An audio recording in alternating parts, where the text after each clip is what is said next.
menjelaskan bagaimana rute transdermal pengobatan pada kulit.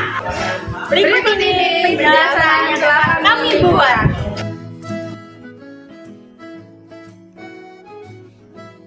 Rute transdermal merupakan sistem penghantaran obat secara sistemik dengan pengaplikasian obat ke permukaan kulit. Obat penetrasi melewati stratum corneum lalu ke lapisan yang lebih dalam, yakni epidermis dan dermis. Setelah mencapai dermis, obat masuk ke sirkulasi sistemik melalui mikrosirkulasi dermal. Rute transdermal adalah rute pemberian obat melalui permukaan kulit untuk mencapai efek sistemik, yaitu agar obat masuk ke dalam sirkulasi darah tanpa harus melewati saluran pencernaan.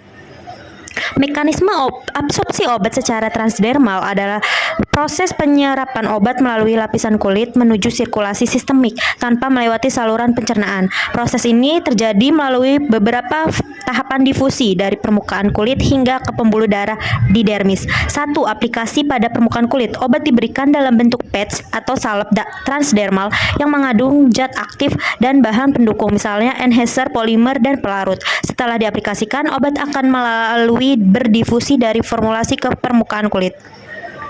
2. Penyerapan lapisan stratum corneum.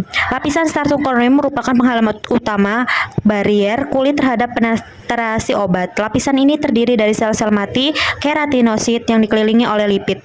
Obat harus dilewati lapisan ini dengan cara difusi pasif berdasarkan gradien konsentrasi dari konsentrasi tinggi ke patch terendah di dalam kulit.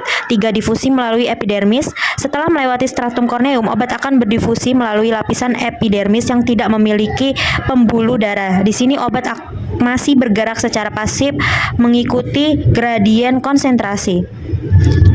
4. Lapisan masuk ke lapisan dermis. Lapisan dermis kaya akan pembuluh darah kapiler. Begitu obat mencapai lapisan ini, ia akan diserap ke dalam sirkulasi sistemik. Penetrasi obat ke dalam kulit dapat melalui rute transepidermal, yaitu transseluler dan paraselular, dan rute transepidermal. Mekanisme absorpsi obat transdermal. Rute transepidermal terdiri dari rute transseluler dan paraseluler. Obat polar lebih banyak melewati rute transseluler melalui bagian barier stratum corneum. Sedangkan obat non-polar, log P lebih dari 2, cenderung melalui rute paraseluler dengan berdifusi dalam matriks lipid, di mana sebagian besar absorpsi transdermal terjadi. Yang kedua ada rute transepidermal. Rute transepidermal merupakan jalur penetrasi obat melalui folikel, rambut, dan kelenjar keringat. Namun, kontribusinya kecil karena area folikel hanya sekitar 0,1% dari total permukaan kulit. Jalur ini terutama digunakan oleh molekul ion dan sangat polar yang sulit menembus stratum corneum. Kemampuan penetrasi obat melalui kulit dipengaruhi oleh sifat fisikokimia obat seperti koefisien partisi, ukuran molekul, kelarutan, titik leleh, ionisasi, dan koefisien difusi, serta oleh sistem penghantaran obat yang meliputi karakteristik pelepasan, komposisi, formulasi, dan kemampuan permeasi transdermal. Selanjutnya ada contoh obat transdermal yang ada di pasaran. Yang pertama ada transdermal patch, Excelon patch, Durex patch, dan transdermal extradiol. Ada beberapa contoh obat. Yang pertama, obat transdermal patch. Contoh obatnya Nitrodurs Minirans Nitradix. Yang kedua, Excelon patch. Contoh obatnya Excelon patch 4,6 mg per 24 jam. Yang ketiga, Durosic patch.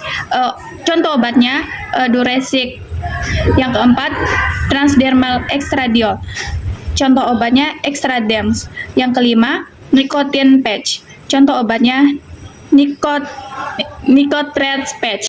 Ada beberapa faktor mempengaruhi bioavailabilitas. Yang pertama, kondisi kulit, ketebalan stratum corneum, kelembaban, suhu, lokasi, dan adanya luka mempengaruhi permeabilitas. Kulit lembab atau tertutup atau oklusi meningkatkan penyerapan. Yang kedua, fisikokimia obat. Obat dengan berat molekul kurang dari 500 DA, log P moderat 1-4, dan bentuk non-ion mudah menembus kulit. Yang ketiga, cara aplikasi. Luas area, lama kontak, dan lokasi pemasangan patch menentukan jumlah obat yang tersebar. Baik teman-teman, bisa kita simpulkan bahwa obat transdermal itu adalah obat topikal yang digunakan pada di atas kulit melalui dua mekanisme, yaitu mekanisme transdermal, dan mekanisme epidural. Sekian dari kami. Wassalamualaikum warahmatullahi wabarakatuh.